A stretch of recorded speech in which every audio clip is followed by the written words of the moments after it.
இந்த பொம்பளை இருக்கால, இவளுக்கு மரியாதை கொடுக்கணுமா? ஈரோடு பரப்புரை கூட்டத்தை பத்தி உங்களுடைய பார்வை என்ன? ரொம்ப கேவலமான பார்வையா தான் இருக்குது. ரொம்ப அசிங்கமா தான் இருக்குது. தூய ஆட்சி தருவோம் அப்படின்னு சொல்றான் விஜய். ஆனா எஸ்ஐஆர் பத்தி பேச மாட்டான். திருப்பரங்குன்றத்துல தங்கிங்க பண்ற கலவரத்தை பத்தி பேச மாட்டான். டீலிமிட்டேஷனை பத்தி பேச மாட்டான். இப்போ 100 நாள் வேலை வாய்ப்பு திட்டத்துல பிஜேபி பண்ற அயோக்கியத்தனத்தை பத்தி பேச மாட்டான். அப்படி ஒன்றும் தேவையில்ல. ஏன்னா எப்படியா இருந்தாலும் விஜயோட கம்மியான வயசா தான் இருக்கு. அவன் இவனு பேசினானா இவளுக்கு என்ன மரியாதை?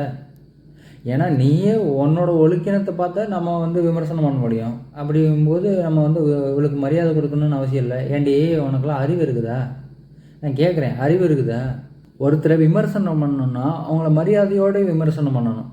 இது அவன் இவன்னு பேசுனீங்கன்னா அப்புறம் உன்னைய வாடி போடின்னு பேசுகிறாங்கன்னா ஏன் பேச மாட்டானுங்க?